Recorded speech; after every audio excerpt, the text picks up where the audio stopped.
Okay, whenever you're ready. I'm speaking with Harry today, who is here from Australia. Right. Because of complex regional pain syndrome. Mm.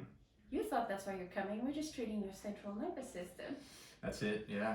That's been very good so far. So. You first saw us on the ABC news story about Stella.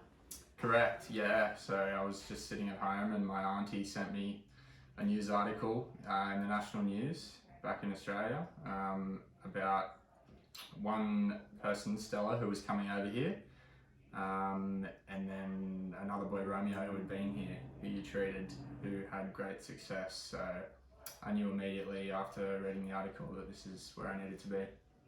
How long have you had CRPS for, Harry? 2.5 years nearly. So it's been a long couple of years, yeah. Because you're just a kid. How old are you? I'm 22, yeah. So I was 19 when I first got it.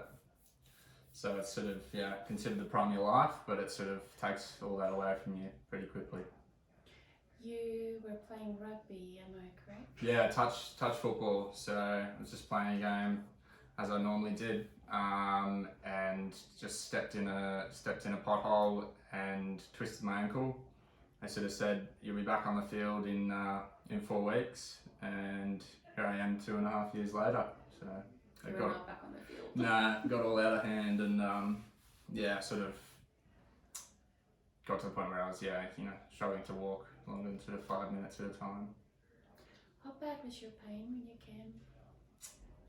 It was pretty consistent at about a 5 most of the time out of 10, and then I'd try and go to the shops or do like a bit of a walk, and it would spike pretty quickly up to around 7 out of 10. To the point where it's hard to sort of ignore it.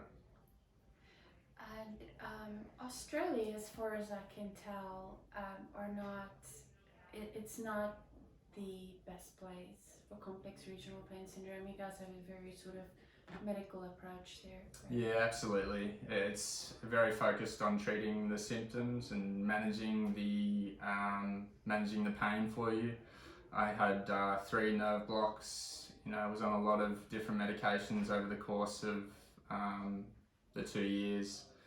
Some of which helped to a degree, but it always just sort of lessened the pain, and eventually it would rebound and come back and be worse than ever. So, to have something, have sort of some assurance that I'm going to get better, it's certainly a good place to be. In the last 2.5 years, before you found us, did you have any hope of recovery? Did you think, I'm going to get over this? I mean, there were certain times after I would get a nerve block or something, the pain would go down and I would get some relief and start doing some more walking and a little bit more exercise.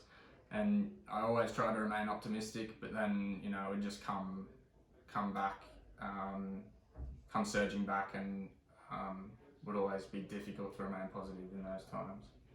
How are you doing? Much better, yeah.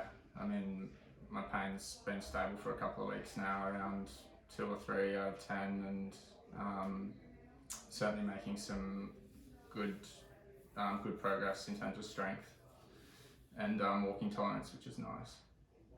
And I asked Harry this week, I think, how certain are you that you're going to recover? And you said... Yeah, 100%. 100%.